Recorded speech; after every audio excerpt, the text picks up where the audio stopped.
Have you ever watched or heard something that had a trigger warning at the start of it? It might be easier to take a show of hands for those who haven't seen one.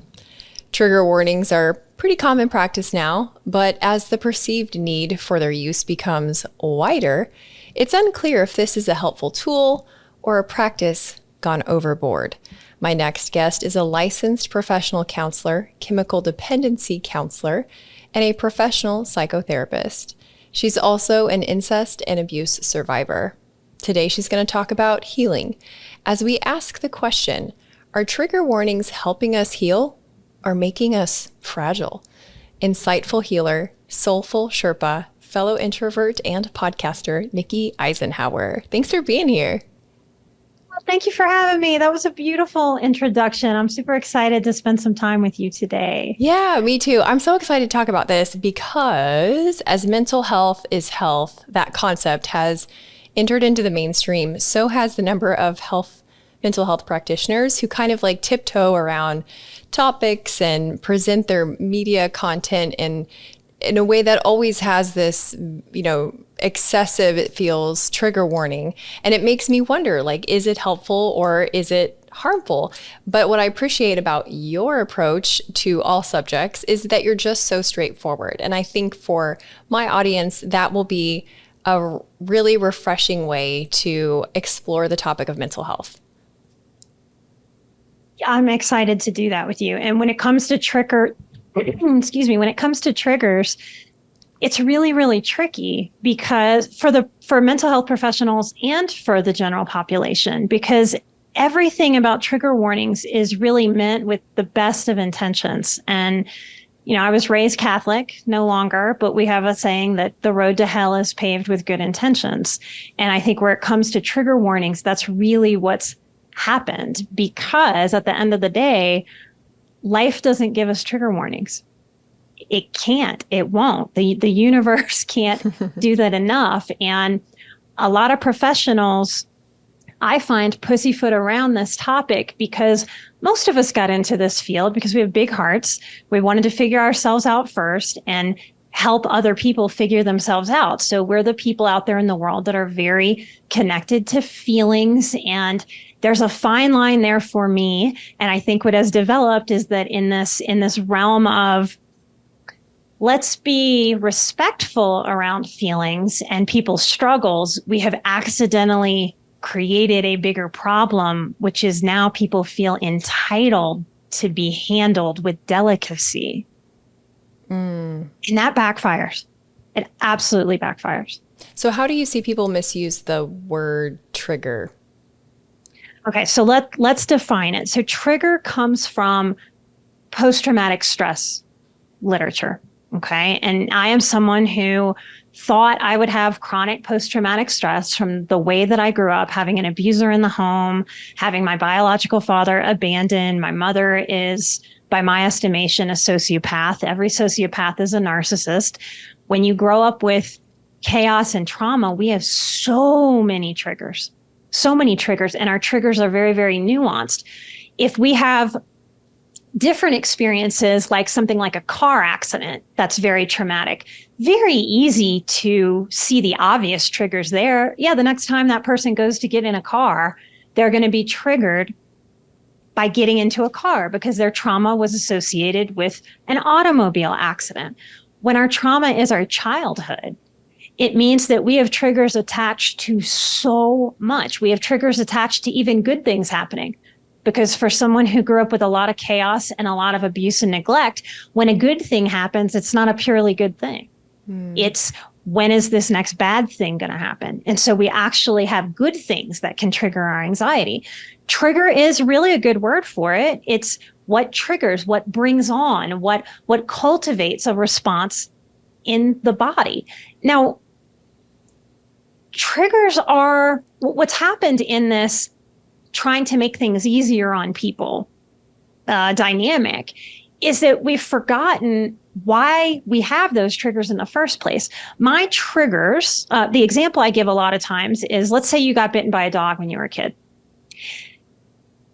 Obvious trigger would be you're scared of dogs. Okay. We all kind of get that. You don't need a psychology degree or in this field to understand that, right? Like that person's going to be a little more hesitant with dogs, maybe have some anxiety response around dogs, unless they really work through making peace with those dogs. That's the obvious trigger. Now, because of how our psychology works, that we are not consciously aware of everything that our minds are picking up. Okay. By design, we couldn't be. We would all go nuts. We would all feel fried if we consciously picked up every single thing around us. So let's say if when you got bitten by that dog when you were a kid, let's say a blue truck passed by right when you got bitten. That might be a subconscious trigger. And the triggers are our nervous system associating something dangerous, something scary, okay, with a stimuli in an attempt to warn us. So we don't get triggered just to be exhausted and anxious and feel fragile and delicate in the world and exhausted by the world. We actually feel that anxious response to what our triggers are because those triggers are our own safety system going, hey, so if a dog runs at me and I've been bitten by a dog, of course I'm going to feel triggered. That's my system going, hey, girl, a dog has hurt you before. Warning, warning, warning. There's a dog coming. Okay. So there's working with those obvious sort of bold-faced triggers. Okay. But there's also the triggers that we're not consciously aware of. So the person that got bitten by the dog and the blue truck passed by right at the moment, our minds will grab a detail like that and log it in because something traumatic is happening. And we'll tell our bodies, ooh, this bad thing happened. You got really hurt. And you know what was happening? You were getting bitten by a dog and this blue truck was passing by. And because this is just a warning system of gathering information, for the whole rest of my life, I might feel a little uneasy when a blue truck passes by and never consciously understand why or what that is. So we have to be able to understand triggers and work on triggers consciously. And we also can understand that we may have some subconscious triggers like that truck. We can also have emotional triggers that are very, very hard to nail down. Okay. For a lot of highly sensitive people who grew up with neglect or immature parents, one of the triggers is not feeling important. How do you give a trigger warning to somebody about them maybe not feeling important? You can't. Right. So we can only really give the trigger warnings to the big, bold, obvious things like, hey, if you were bitten by a dog, I'm about to bring a big old dog into this room. Okay. And so I think we're blurring the line between conscientiousness and trigger warning. If I know you were bitten by a dog and my big 80-pound dog is about to come into the room, as a conscientiousness, I may open my mouth and say, hey, Meredith, I know you're a little iffy about dogs. He's sweet. He's about to come in. Like, just let him sniff you, and know that you might have a little moment with that. And we'll talk about that. And if you go, oh my goodness, I can't deal with a dog. Oh, okay, I can leave him out of the room. Like, that's a real conscientiousness between two human beings that are caring and compassionate and reasonable with each other.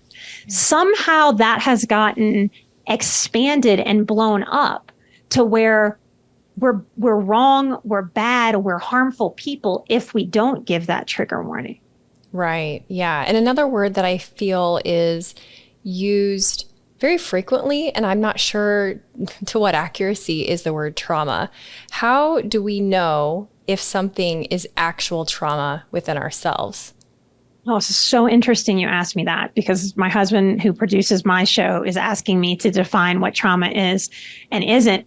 And this, again, like triggers, like a lot of things in mental health that I speak on, I don't think that we can nail down the human condition in a finite way, in a way with specifics and testing science, the way that people want, because this human condition is just too complicated. And so when we're talking about trauma, and I think you're right on, I think one of the worst things to happen to actual real trauma in the past 10 years is that almost everyone online will use the word trauma for anything. Mm-hmm. They've watered it down. It means nothing. It's like the word good.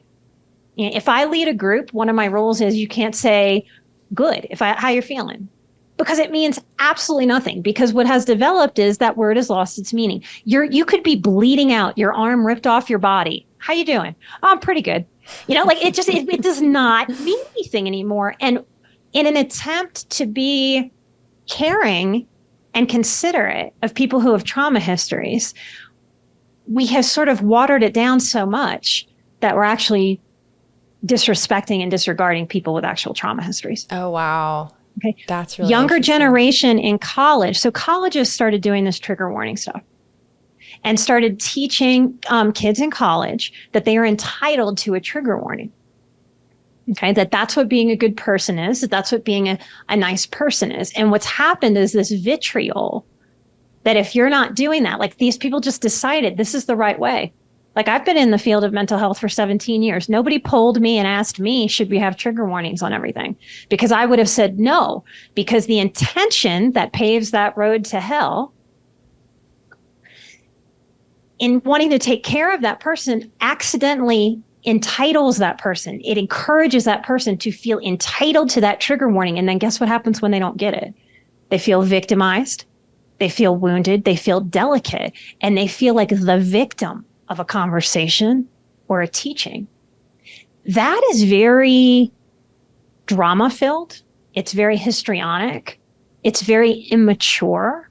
Okay?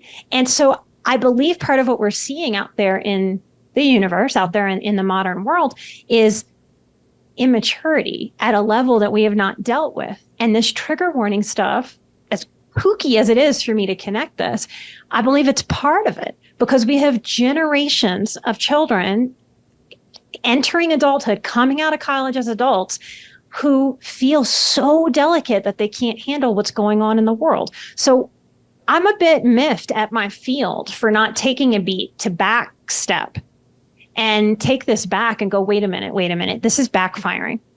This is backfiring. We initially started these trigger warnings to try to help people with trauma history. But it's not working. It's making the population more delicate. The truth about an actual trauma survivor is that they're the toughest people you'll ever meet. There's something called trauma informed. It's something that has been taught, very popularized. Okay. I don't like it as a trauma survivor. I have been in groups with other professionals, other yoga teachers, different types in service and helping that have this trauma informed teaching. And they piss me off because they treat me like I'm delicate. I find it incredibly insulting and dismissive. The worst thing that you can do for a trauma survivor is treat them like they're delicate, because it encourages them to go into their wounding more and dig that wounded hole deeper, instead of crawling out of the woundedness hole, standing outside of that hole and going, wait a minute, look how strong I am. When we're trying to define trauma, okay, it's tricky. Okay. Because if I was hurt as a child and sad and my mother just walked past me without looking at me, that's neglect. Okay. Neglect is a form of trauma. Now, I'm in my 40s. If 20 people walk past me like I don't matter and they look through me, I want to have cultivated as a healthy adult enough resiliency, enough self-sufficiency, enough not taking the universe, the world, and other people's actions personally, to not have that tear me up, to not hit my wound of I'm not important. My mother would walk past me and treat me like I wasn't important. Now all these other people are traumatizing me. We have to let go of that. And we have to know that trauma is nuanced and delicate when we're children. Things that would traumatize us at 4 years old and 6 years old and 10 years old, frankly, has no business traumatizing you at 16, 20, 25, 30, and 40. And something is missing in these teachings, where I'm seeing people that are 35 that are wounded by things that really, in an age-appropriate way, make sense that would wound them at 6 years old. So they have not developed enough resiliency, enough bounce to deal with real life is what's happening. So how do you help somebody who kind of gets stuck in that 6-year-old mindset, to use your example, mature in such a late stage of life, like in their 30s or 40s and beyond? How can a person, make that shift from being creating victimhood as a ingrained part of their identity to something that they can look at in a almost a third party lens and build strength from it. So here's what's really tricky and what's really sad. Okay. The only people that I can help are people who have insight. When people grab victim mentality, and there's a time and a place, the way that I put it is like in my own story, like Meredith mentioned at the beginning of the show, listeners out there, that I have some severe trauma history. Getting sexually abused by someone who's supposed to be a safe parent in your home is up there on the trauma scale. Okay. Just lost my train of thought. Hold on. How do you help people? Thank you. So what happens is there's a time and a place where if we were traumatized, we have to deal with being victimized. But that needs to be a season that we move through and get to the other side of. Part of this trauma warning stuff is teaching people to stay in the trauma. Why I'm so anti-victim mentality. So what I say is you have to acknowledge being victimized, but you don't want to buy real estate in the victimhood. It's a shitty place to live. Mm-hmm. That's good. And, like it's true. And so we have to know that difference as professionals. And this is a sad truth right now. I would say many professionals in mental health don't know the difference between helping someone get through the victimization phase and they accidentally, in trying to support them, help them buy real estate in that victimhood. This is how personality disorder develops. And when we talk about personality disorders like narcissistic personality disorder, okay, there's a martyrdom part of that complex. Women tend to lean into that. We tend to think of narcissism more as like the kind of obnoxious businessman type. Okay. And that certainly is real and exists, but there's a lot of nuance to narcissism. And so when we stay too long in that, I'm the victim, it starts to cycle on itself. That's why, Meredith, when you don't give me my trigger warning, then I'm the victim of that too. Mm. And then if you don't handle me the right way, then I'm the victim of how you're handling me. And so this victim thing starts to behave in our lives almost like we're standing in one spot, just digging this victim hole, digging this wounding deeper and deeper and deeper. The truth is you can't get out of holes if they get too deep. And each of us is responsible, whether we know it consciously or not. This is part of why I have a show, because it breaks my heart that we could basically help people make a choice in their life to walk a path towards healthiness. Some people will miss that exit and they will continue and live forever in their victimhood. Okay. The difference is insight. Insight is something that in every counseling program in the country, they teach counselors that you cannot teach insight. We don't know where it comes from. We don't know why certain people have it and why other people don't. I am shocked after 17 years in this career that we're not hearing more professionals talk about insight, but it is a thing that we cannot measure, we cannot study in any kind of scientific way. And again, that's part of my beef, because how do we help people with this human condition if everything has to be studied with science and be evidence-based when so much of the human condition, in my view, cannot be? So how do we help somebody? Talking somebody out of their own victim mentality is very, very difficult. They need the insight. And insight, all it is it's the ability to look inward. I suspect, just like with my show, that many of you listening to Meredith, to your show, have insight, because we are the creatures on the planet that are very curious. Okay. We are the creatures on the planet that we want to change. We want to evolve. We feel called to evolve beyond our younger selves, beyond our younger problems. Whatever that calling is, anybody who has it knows damn good and well. You don't hear anybody name it, but look out at the world. There is a stark difference between people who are complacently living their lives and those that are evolving past their struggles, beyond their struggles. That difference is insight. I know you have it. I know I have it. It's the ability to look inside of yourself and go, oh, wait a minute. Mm-hmm. I don't like my own behavior there. Or wait a minute. I don't like how I responded there. Or wait a minute. I lashed out at somebody. That's not how I want to live. And then we put effort towards figuring out why we had that behavior and why that feels so bad. There's a personal responsibility element that I find. So if there's a cake that I'm trying to bake up, what I'm looking for to even be able to see if I can help somebody is they've got to have insight. They've got to have personal responsibility. Victim mentality really feeds on it's everybody else's fault.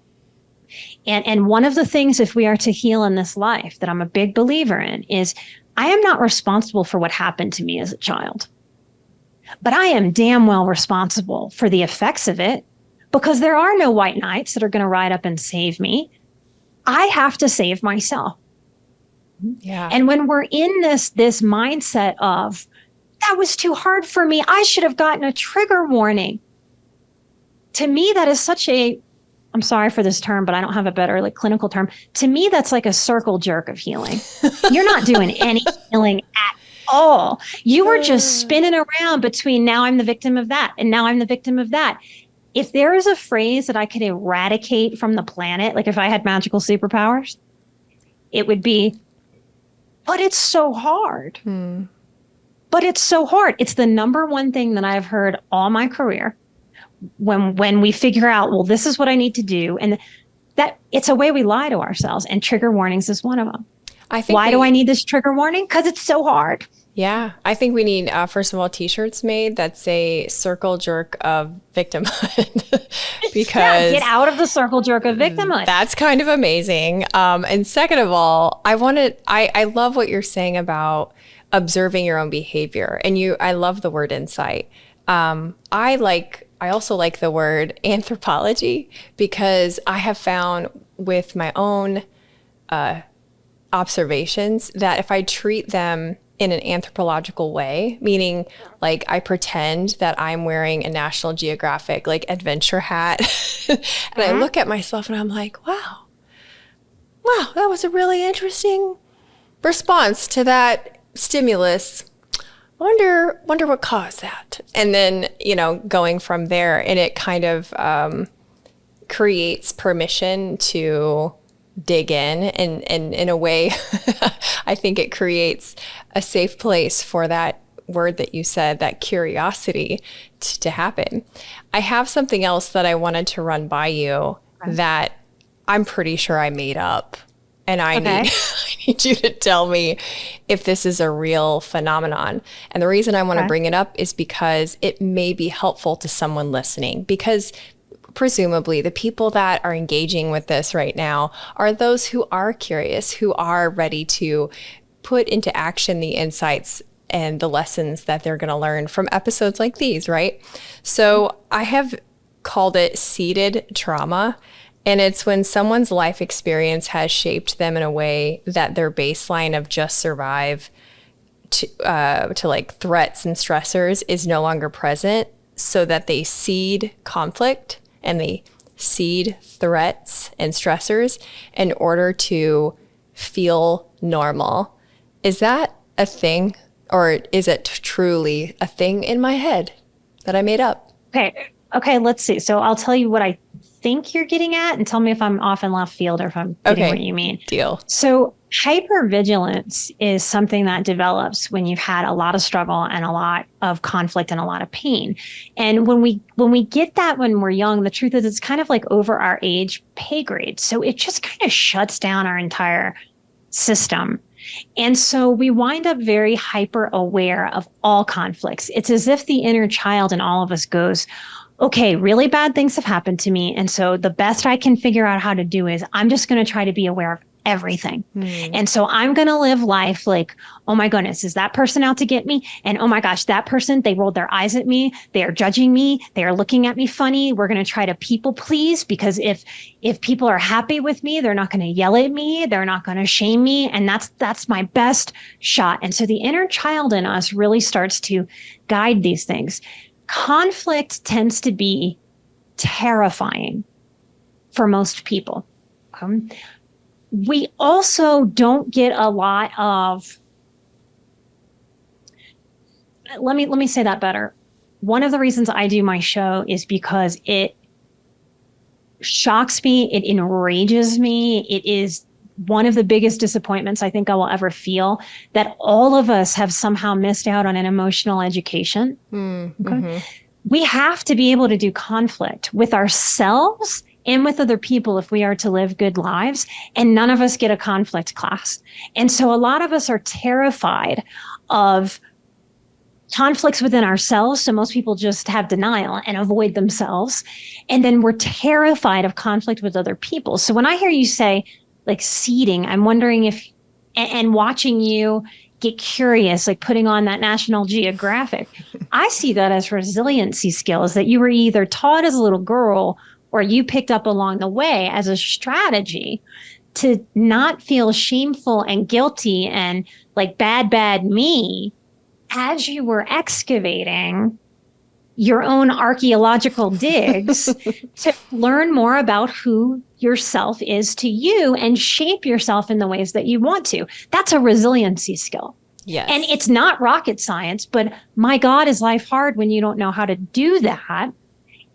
And that's part of why I believe the collective mental health out there, the suicide rate is raising and it's just rising and rising and rising and rising, despite all this talk about mental health in the last 20 years, which means what we're doing isn't working. It's not right. So I think you're just naming a resiliency skill and being able to plant seeds for yourself that will grow over time. A lot of us that had childhood trauma struggle with perfectionism. Again, a lot of people are puzzled as to why, because the little kid in us goes, you know what, I'm so smart that I figured it out. If I'm just perfect all the time, nobody can get upset with me. And so perfect is going to be my way to feel safest on this planet. And I hope you can hear the little kidness in that, like how naive that is, how utopian and idealist. Part of healing and growth is letting go of those childlike ideals and learning how to get really grounded and real with ourselves. I think it's the inner child in academia and the inner child in people that want and expect trigger warnings, because it's that little kid that goes, you know what would be great? If we could just be warned about everything and avoid everything.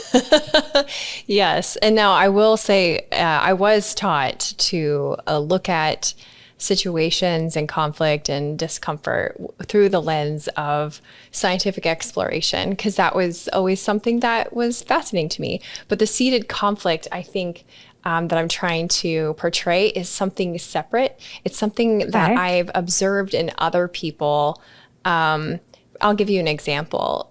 So I know a couple of people like this, but one person in particular, she had always had some drama in her life. And I use the word drama very broadly. I don't know much about her trauma or anything like that, but it was just like, hey, how you doing? And it was always, like. Well, wait, question for you. Yeah. Drama that happened to her or drama that she participated in creating? Because to me, there's a big line. I don't know her childhood enough. And I'm just using her as an example because she's top of mind. So she may not be the ideal example, but there was always some problem with her. And there was like an illness or a family conflict, or she couldn't pay rent, or it was just always something. And then whenever she would make changes in her life where, things would be calm, and I'd be so happy for her. Like, now she's not in that job. Now they bought a home. They won't be at the whim of, their renter or whatever. It was like she made new conflict because that her baseline was drama. And there's another person who did this, and it was in a relationship context. And so when I say seeded conflict, that's what I mean. It's like they just can't be happy with peace. And it seems like it's another way to recycle victimhood. 100%. Right on. Yeah. Now I understand what you meant by seeded. So I am of the belief, and I don't believe any other professionals are talking about this like this. You read that I have an addiction specialty. I am of the opinion that the last 20 years of the internet has done this. Plus, if you have childhood trauma, it's like a double whammy. People can be addicted to drama. And we are creatures of pattern. And so one of the really sad things, if you come from a dysfunctional family, and I've had to face this in my own life, it is not fun to face it. But if you live in drama every day of your life because of the family you were born into, your system, your subconscious, like I was talking about earlier, we're not conscious of everything, expects drama because that's been the pattern.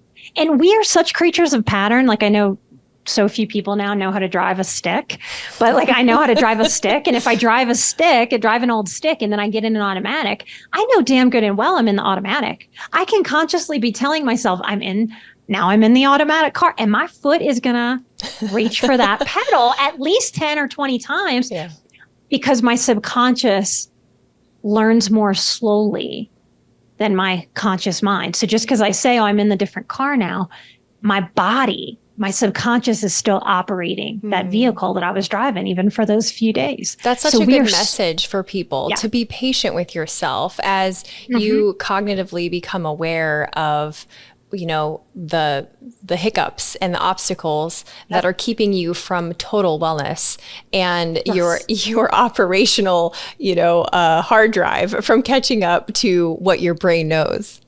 Yes. Yeah. And that's part of why people using the word trauma so cheaply is a problem, because it's not just like you were in a car accident and need to like do some phobia work about getting into the car.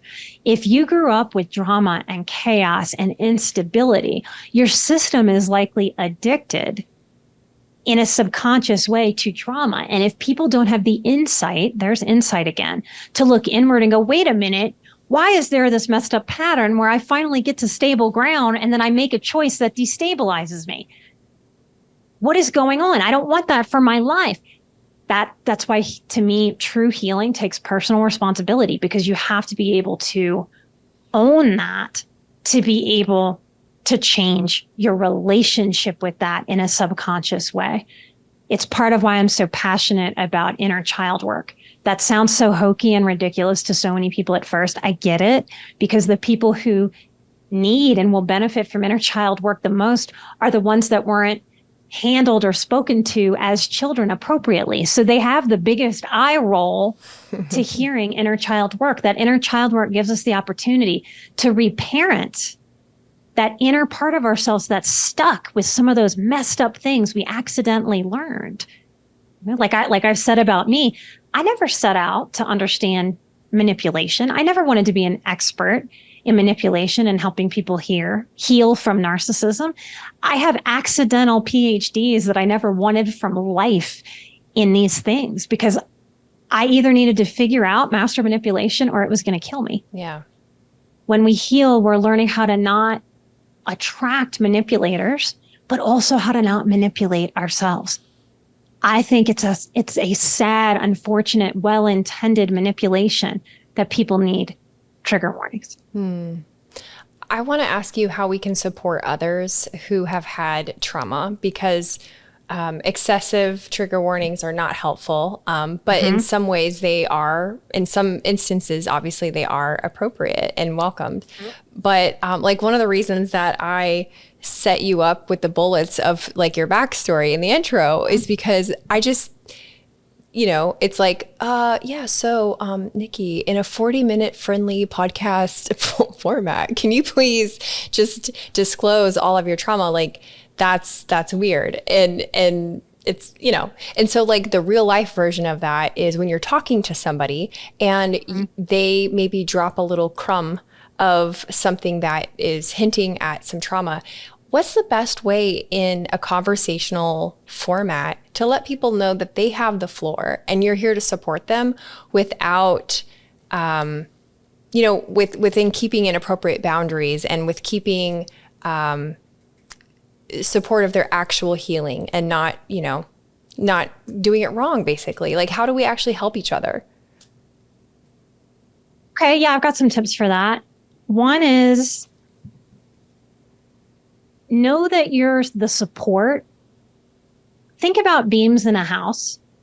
There are load-bearing beams and there are support beams, right? There are beams in the house that carry the weight that cannot be removed.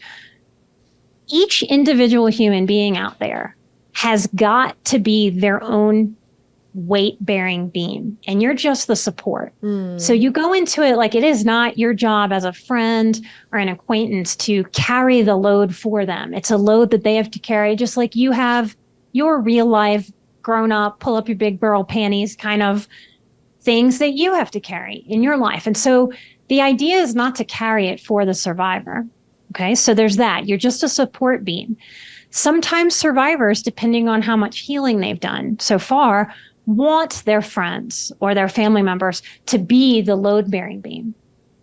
Okay, again, there's personal responsibility. We have to know when I teach boundaries every October, I teach this. This is my side of the street, you have your side of the street, and when we come together, we overlap. That's true of all people.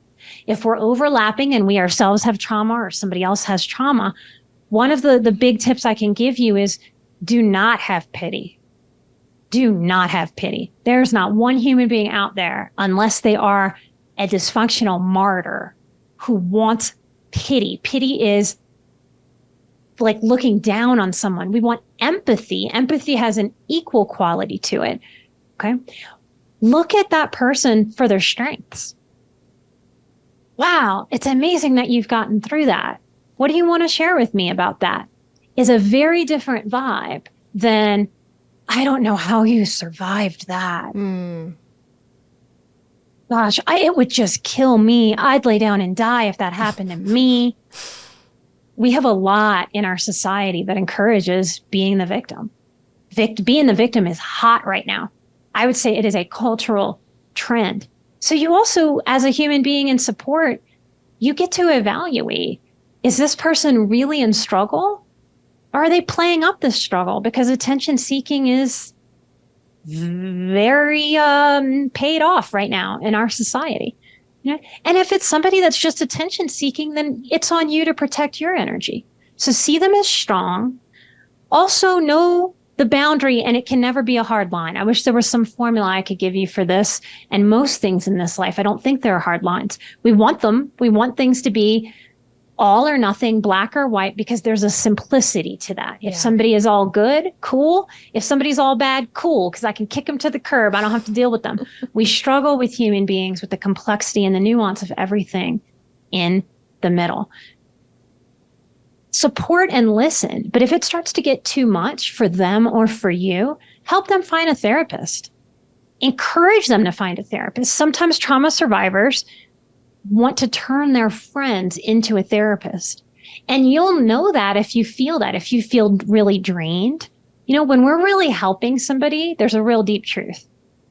Really helping another human being, that's why volunteering someplace feels so good, actually energizes us. Okay. If we're getting really drained because somebody's story is real heavy, it's okay. There's a lot that I've had to learn to be able to support trauma survivors without re-traumatizing myself or carrying their pain as my own. If this is not your profession, you have every right in terms of self-respect in respecting their personhood and their trauma history to not just sit there and try to absorb what is too much for you to absorb or hear. And so you are helping them, even if they don't like it. I thought you were my friend. God, now I have to go pay some person to listen to me. You won't even listen to me. You have to be able to hang in there for your own self and say, I am always willing to listen, but I want to make sure that you're getting the qualified care. And this feels too big for me. That's not a dirty secret. That's not telling somebody else, hey, you're too big of a problem. I don't want to deal with you. It's, hey, this is really big. And that's why there's professionals for this stuff. Let's find some books together. You know, do you want me to go to a first session with you if you're scared to go by yourself? Like, how can I help support you in being able to ultimately stand on their own 2 feet? That helps you guys. I love Enabling helps somebody be more in their victimhood. And the truth is, even when you can't put your finger on what's happening or what was said or why, your gut, your intuitive gut knows, because it feels good. It feels right. It feels like a yes in your body when you're actually helping somebody, and it starts to feel icky. And it's not that the trauma is icky. It's that this is too much for this space, or this person really needs some quality care, some systematic, strategic care that's outside of my wheelhouse. That's not a dirty secret, you guys. And that's support can't just be, hello, I am here to give you whatever you expect from me. Yeah. Just like with parents, it's like love has to come in the form of so much yes, but also some no. Mm-hmm. Yeah, boundaries, which is the Yes. perfect segue into sharing about your boundary course. But before you share about that and before we wrap up, I just want to thank you for, addressing this taboo topic, this, thing that I think that we're expected to just go with in 100% agreement without questioning it.